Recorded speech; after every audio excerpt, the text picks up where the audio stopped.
The second proof is derived from the nature of the soul. Seeing that the individual soul, like the state, has been divided by us into three principles, the division may, I think, furnish a new demonstration. Of what nature? It seems to me that to these three principles three pleasures correspond, also three desires and governing powers. How do you mean? He said. There is one principle with which, as we were saying, a man learns, another with which he is angry. The third, having many forms, has no special name, but is denoted by the general term appetitive. From the extraordinary strength and vehemence of the desires of eating and drinking and the other sensual appetites, which are the main elements of it. Also money-loving, because such desires are generally satisfied by the help of money. That is true, he said. If I were to say that the loves and pleasures of this third part were concerned with gain, we should then be able to fall back on a single notion, and might truly and intelligibly describe this part of the soul as loving gain or money. I agree with you. Again, is not the passionate element wholly set on ruling and conquering and getting fame? True. Suppose we call it the contentious or ambitious. Would the term be suitable? Extremely suitable. On the other hand, every one sees that the principle of knowledge is wholly directed to the truth, and cares less than either of the others for gain or fame. Far less. Lover of wisdom, lover of knowledge, are titles which we may fitly apply to that part of the soul? Certainly. One principle prevails in the souls of one class of men, another in others, as may happen. Yes. Then we may begin by assuming that there are three classes of men, lovers of wisdom, lovers of honor, lovers of gain. Exactly. And there are three kinds of pleasure, which are their several objects. Very true. Now, if you examine the three classes of men, and ask of them in turn which of their lives is pleasantest, each will be found praising his own, and depreciating that of others. The money-maker will contrast the vanity of honor or of learning if they bring no money with the solid advantages of gold and silver. True, he said. And the lover of honor, what will be his opinion? Will he not think that the pleasure of riches is vulgar, while the pleasure of learning, if it brings no distinction, is all smoke and nonsense to him? Very true. And are we to suppose, I said, that the philosopher sets any value on other pleasures in comparison with the pleasure of knowing truth, and in that pursuit abiding, ever learning, not so far indeed from the heaven of pleasure? Does he not call the other pleasures necessary, under the idea that if there are no necessity for them, he would rather not have them? There can be no doubt of that, he replied. Since, then, the pleasures of each class and the life of each are in dispute, and the question is not which life is more or less honorable, or better or worse, but which is the more pleasant or painless, how shall we know who speaks truly? I cannot myself tell, he said. Well, but what ought to be the criterion? Is any better than experience and wisdom and reason? There cannot be a better, he said. Then, I said, reflect. Of the three individuals, which has the greatest experience of all the pleasures which we enumerated? Has the lover of gain, in learning the nature of essential truth, greater experience of the pleasure of knowledge than the philosopher has of the pleasure of gain? The philosopher, he replied, has greatly the advantage, for he has of necessity always known the taste of the other pleasures from his childhood upwards. But the lover of gain, in all his experience, has not of necessity tasted, or, I should rather say, even had he desired, could hardly have tasted, the sweetness of learning and knowing truth. Then the lover of wisdom has a great advantage over the lover of gain, for he has a double experience? Yes, very great. Again, has he greater experience of the pleasures of honor, or the lover of honor of the pleasures of wisdom? Nay, he said, all three are honored in proportion as they attain their object. For the rich man and the brave man and the wise man alike have their crowd of admirers, and as they all receive honor, they all have experience of the pleasures of honor. But the delight which is to be found in the knowledge of true being is known to the philosopher only. His experience, then, will enable him to judge better than anyone? Far better. And he is the only one who has wisdom as well as experience? Certainly. Further, the very faculty which is the instrument of judgment is not possessed by the covetous or ambitious man, but only by the philosopher. What faculty? Reason, with whom, as we were saying, the decision ought to rest.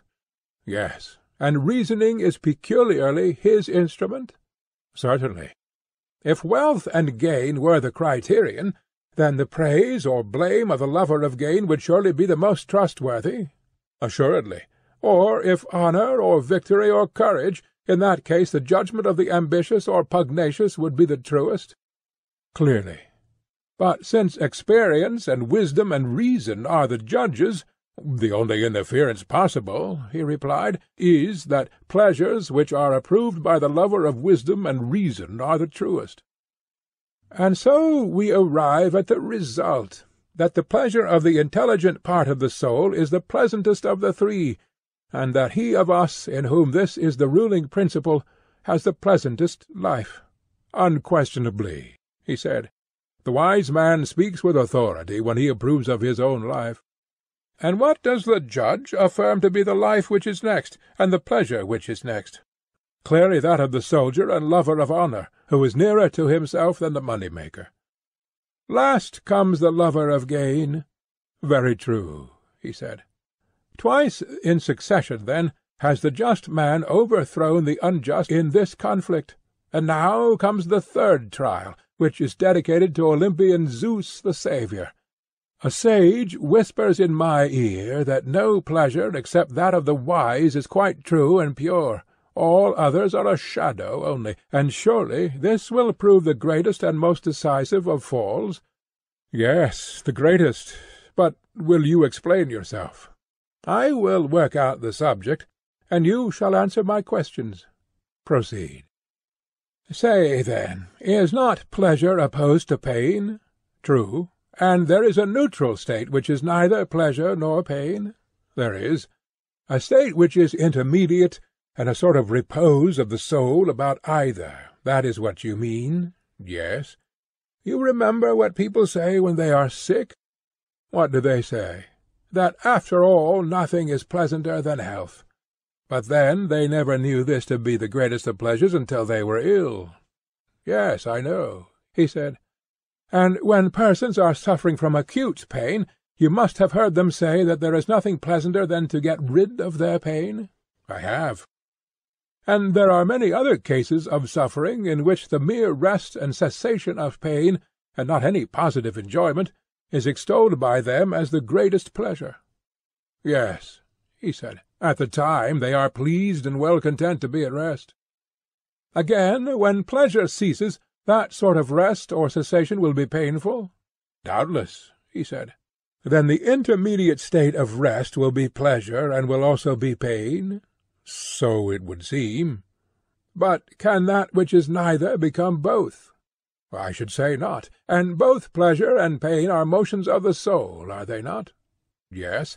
But that which is neither was just now shown to be rest, and not motion, and in a mean between them. Yes.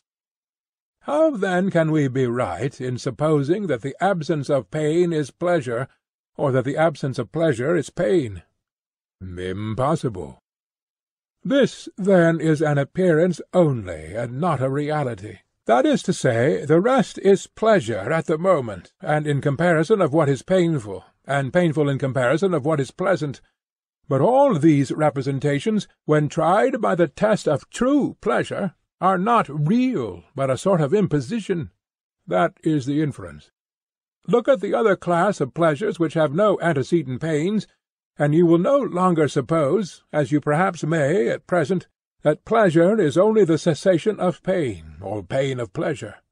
What are they? He said, and where shall I find them? There are many of them. Take as an example the pleasures of smell, which are very great and have no antecedent pains. They come in a moment, and when they depart leave no pain behind them. Most true, he said.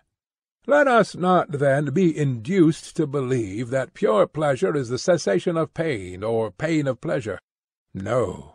Still, the more numerous and violent pleasures which reach the soul through the body are generally of this sort. They are reliefs of pain. That is true. And the anticipations of future pleasures and pains are of a like nature? Yes. Shall I give you an illustration of them? Let me hear. You would allow, I said, that there is in nature an upper and lower and middle region? I should. And if a person were to go from the lower to the middle region, would he not imagine that he is going up, and he who is standing in the middle and sees whence he has come would imagine that he is already in the upper region, if he has never seen the true upper world? To be sure, he said. How can he think otherwise? But if he were taken back again, he would imagine, and truly imagine, that he was descending. No doubt. All that would arise out of his ignorance of the true upper and middle and lower regions? Yes. Then can you wonder that persons who are inexperienced in the truth, as they have wrong ideas about many other things, should also have wrong ideas about pleasure and pain and the intermediate state, so that when they are only being drawn towards the painful, they feel pain and think the pain which they experience to be real, and in like manner, when drawn away from pain to the neutral or intermediate state, they firmly believe that they have reached the goal of satiety and pleasure. They, not knowing pleasure, err in contrasting pain with the absence of pain, which is like contrasting black with grey instead of white. Can you wonder, I say, at this? No, indeed. I should be much more disposed to wonder at the opposite. Look at the matter thus. Hunger, thirst, and the like are inanitions of the bodily state? Yes. And ignorance and folly are inanitions of the soul? True. And food and wisdom are the corresponding satisfactions of either? Certainly. And is the satisfaction derived from that which has less, or from that which has more existence, the truer? Clearly, from that which has more. What classes of things have a greater share of pure existence in your judgment, those of which food and drink and condiments and all kinds of sustenance are examples, or the class which contains true opinion and knowledge and mind and all the different kinds of virtue? Put the question in this way. Which has a more pure being, that which is concerned with the invariable, the immortal, and the true, and is of such a nature, and is found in such natures, or that which is concerned with and found in the variable and mortal, and is itself variable and mortal? Far purer, he replied, is the being of that which is conceived with the invariable. And does the essence of the invariable partake of knowledge in the same degree as of essence? Yes, of knowledge in the same degree. And of truth in the same degree? Yes. And conversely, that which has less of truth will also have less of essence? Necessarily. Then, in general, those kinds of things which are in the service of the body have less of truth and essence than those which are in the service of the soul? Far less. And has not the body itself less of truth and essence than the soul? Yes. What is filled with more real existence, and actually has a more real existence, is more really filled than that which is filled with less real existence and is less real? Of course. And if there is a pleasure in being filled with that which is according to nature, that which is more really filled with more real being will more really and truly enjoy true pleasure, whereas that which participates in less real being will be less truly and surely satisfied, and will participate in an illusory and less real pleasure? Unquestionably. Those, then, who know not wisdom and virtue, and are always busy with gluttony and sensuality, go down and up again as far as the mean, and in this region they move at random throughout life, but they never pass into the true upper world.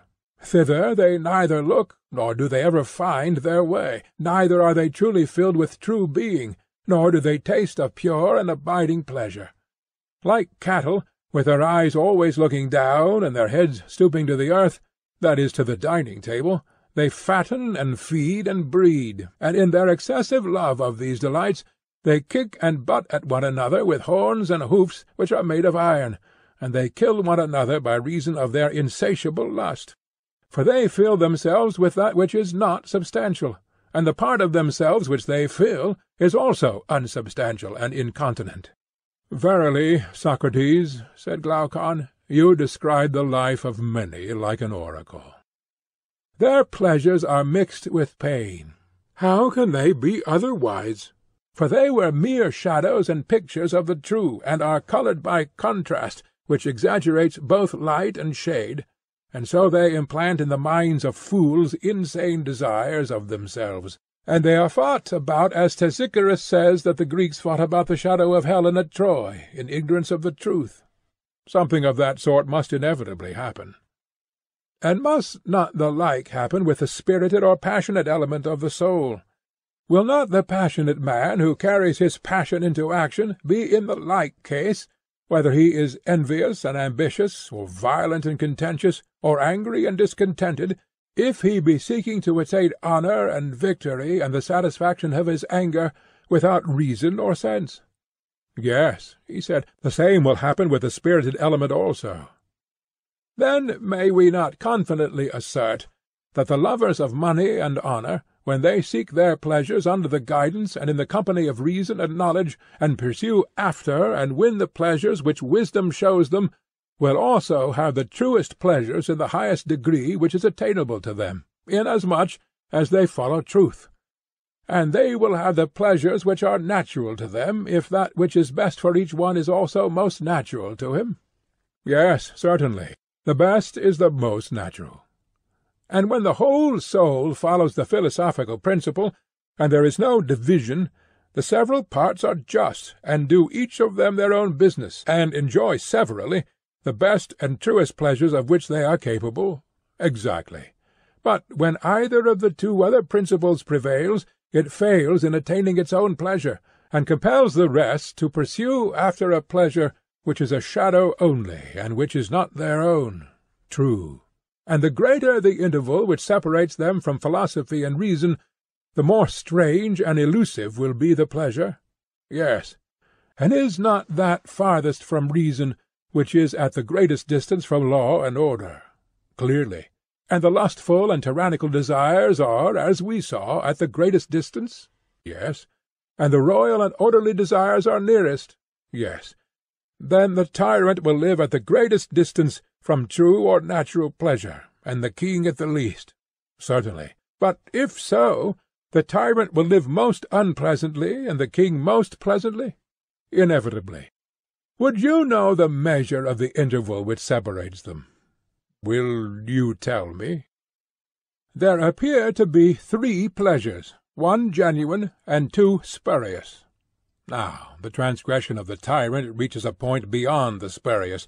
He has run away from the region of law and reason, and taken up his abode with certain slave pleasures which are his satellites, and the measure of his inferiority can only be expressed in a figure.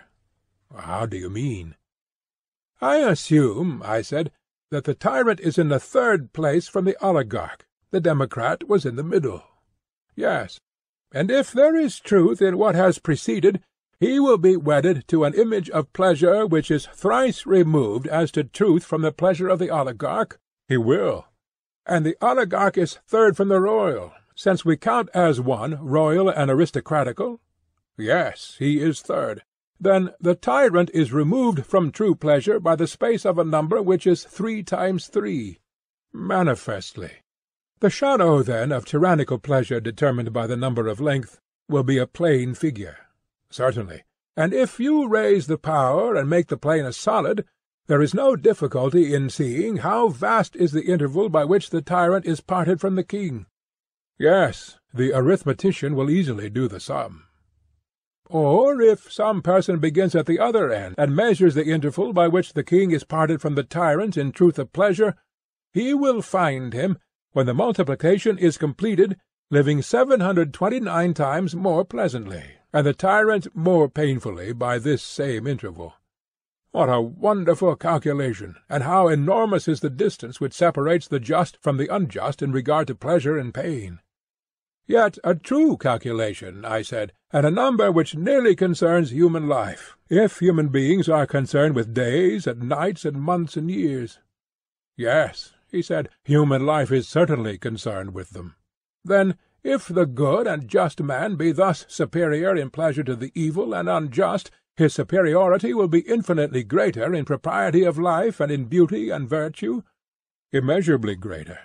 Well, I said, and now, having arrived at this stage of the argument, we may revert to the words which brought us hither. Was not some one saying that injustice was a gain to the perfectly unjust who was reputed to be just? Yes, that was said. Now then, having determined the power and quality of justice and injustice, let us have a little conversation with him. What shall we say to him? Let us make an image of the soul, that he may have his own words presented before his eyes. Of what sort? An ideal image of the soul, like the composite creations of ancient mythology, such as the Chimera or Scylla or Cerberus, and there are many others in which two or more different natures are said to grow into one. There are said of having been such unions. Then do you now model the form of a multitudinous, many-headed monster, having a ring of heads of all manner of beasts, tame and wild, which he is able to generate and metamorphose at will. You suppose marvellous powers in the artist, but as language is more pliable than wax or any similar substance, let there be such a model as you propose. Suppose now that you make a second form as of a lion, and a third of a man, the second smaller than the first, and the third smaller than the second. That, he said, is an easier task, and I have made them as you say. And now join them, and let the three grow into one. That has been accomplished. Next, fashion the outside of them into a single image, as of a man, so that he who is not able to look within, and sees only the outer hull, may believe the beast to be a single human creature. I have done so, he said. And now, to him who maintains that it is profitable for the human creature to be unjust, and unprofitable to be just, let us reply that, if he be right, it is profitable for this creature to feast the multitudinous monster, and strengthen the lion and the lion-like qualities, but to starve and weaken the man, who is consequently liable to be dragged about at the mercy of either of the other two, and he is not to attempt to familiarize or harmonize them with one another. He ought rather to suffer them to fight and bite and devour one another. Certainly, he said, that is what the approver of injustice says. To him the supporter of justice makes answer, that he should ever so speak and act as to give the man within him in some way or other the most complete mastery over the entire human creature. He should watch over the many-headed monster like a good husbandman, fostering and cultivating the gentle qualities, and preventing the wild ones from growing. He should be making the lion heart his ally, and in common care of them all should be uniting the several parts with one another and with himself. Yes, he said, that is quite what the maintainer of justice says. And so, from every point of view, whether of pleasure, honour, or advantage, the approver of justice is right and speaks the truth, and the disapprover is wrong and false and ignorant. Yes, from every point of view. Come now, and let us gently reason with the unjust, who is not intentionally in error.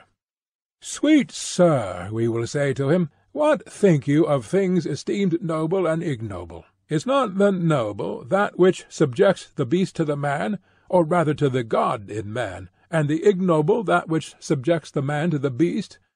He can hardly avoid saying yes, can he now? Not if he has any regard for my opinion. But if he agree so far, we may ask him to answer another question. Then how would a man profit if he received gold and silver on the condition that he was to enslave the noblest part of him to the worst? Who can imagine that a man who sold his son or daughter into slavery for money, especially if he sold them into the hands of fierce and evil men, would be the gainer, however large might be the sum which he received? And will any one say that he is not a miserable caitiff, who remorselessly sells his own divine being to that which is most godless and detestable? Eriphyle took the necklace of the price of her husband's life, but he is taking a bribe in order to compass a worse ruin. Yes, said Glaucon, far worse, I will answer for him. Has not the intemperate been censured of old, because in him the huge multiform monster is allowed to be too much at large? Clearly. And men are blamed for pride and bad temper, when the lion and serpent element in them disproportionately grows and gains strength? Yes. And luxury and softness are blamed, because they relax and weaken this same creature, and make a coward of him. Very true. And is not a man reproached for flattery and meanness, who subordinates the spirited animal to the unruly monster, and for the sake of money, of which he can never have enough, habituates him in the days of his youth to be trampled in the mire, and from being a lion to becoming a monkey? True, he said. And why are mean employments and manual arts a reproach? Only because they imply a natural weakness of the higher principle. The individual is unable to control the creatures within him, but has to court them, and his great study is how to flatter them. Such appears to be the reason. And therefore, being desirous of placing him under a rule like that of the best, we say that he ought to be the servant of the best, in whom the divine rules, not, as Thrasymachus supposed, to the injury of the servant, but because every one had better be ruled by divine wisdom dwelling within him, or, if this be impossible, then by an external authority, in order that we may be all, as far as possible, under the same government, friends and equals. True, he said. And this is clearly seen to be the intention of the law, which is the ally of the whole city, and is seen also in the authority which we exercise over children, and the refusal to let them be free, until we have established in them a principle analogous to the constitution of a state, and, by cultivation of this higher element, have set up in their hearts a guardian and ruler like our own, and when this is done, they may go their ways. Yes, he said, the purpose of the law is manifest. From what point of view, then, and on what ground can we say that a man is profited by injustice or intemperance or other baseness, which will make him a worse man, even though he acquire money or power by his wickedness? From no point of view at all. What shall he profit if his injustice be undetected and unpunished? He who is undetected only gets worse, whereas he who is detected and punished has the brutal part of his nature silenced and humanized. The gentler element in him is liberated, and his whole soul is perfected and ennobled by the acquirement of justice and temperance and wisdom, more than the body ever is by receiving gifts of beauty, strength, and health, in proportion as the soul is more honorable than the body. Certainly, he said. To this nobler purpose the man of understanding will devote the energies of his life, and in the first place he will honor studies which impress these qualities on his soul, and will disregard others? Clearly, he said. In the next place, he will regulate his bodily habit and training, and so far will he be from yielding to brutal and irrational pleasures that he will regard even health as quite a secondary matter. His first object will be, not that he may be fair, or strong, or well, unless he is likely thereby to gain temperance, but he will always desire so to attemper the body as to preserve the harmony of the soul. Certainly he will, if he has true music in him. And in the acquisition of wealth there is a principle of order and harmony which he will also observe. He will not allow himself to be dazzled by the foolish applause of the world, and heap up riches to his own infinite harm. Certainly not, he said. He will look at the city which is within him, and take heed that no disorder occur in it, such as might arise either from superfluity or from want. And upon this principle he will regulate his property, and gain or spend according to his means. Very true. And for the same reason he will gladly accept and enjoy such honours as he deems likely to make him a better man. But those, whether private or public, which are likely to disorder his life, he will avoid. Then, if that is his motive, he will not be a statesman. By the dog of Egypt, he will. In the city which is his own he certainly will, though in the land of his birth perhaps not, unless he have a divine call. I understand. You mean that he will be a ruler in the city of which we are the founders, and which exists in idea only, for I do not believe that there is such an one anywhere on earth. In heaven, I replied, there is laid up a pattern of it, methinks, which he who desires may behold, and beholding may set his own house in order. But whether such an one exists, or ever will exist, in fact, is no matter, for he will live after the manner of that city, having nothing to do with any other. I think so, he said.